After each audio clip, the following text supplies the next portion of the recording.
Hi guys! Ayan, gumagawa na naman ako ng leche flan. So ngayon, napansin ko sa mga gawa ko nung nakaraan, makinis naman siya sa una, pero pag nakalagay siya sa chiller, ay kumukulubot siya. So, ang kailangan pala doon is tatakpan natin itong pinaka-top niya.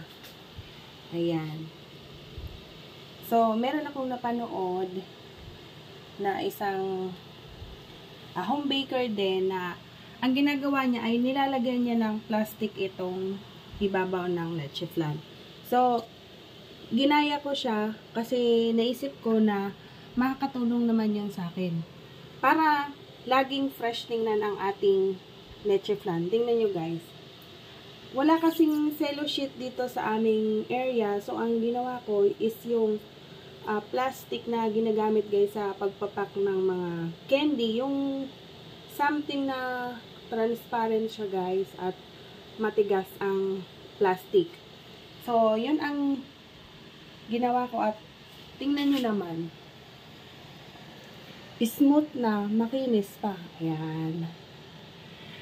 So, 6 out of 28. So, gagawa pa ako ng marami pa. Ayan, may nakasalang pa ako doon.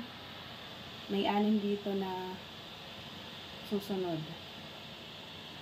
Ayan, guys. So, sharing is caring, di ba guys? So, bilang mga full-time mommy, so, nagtutulungan tayo para magkaroon ng ideya yung isa't isa. Ayan. Makinis kasi talaga siya, guys. So, ang gagawin natin is yung mapanatili ba natin yung pagiging makinis. So, yun lang. Thanks for watching.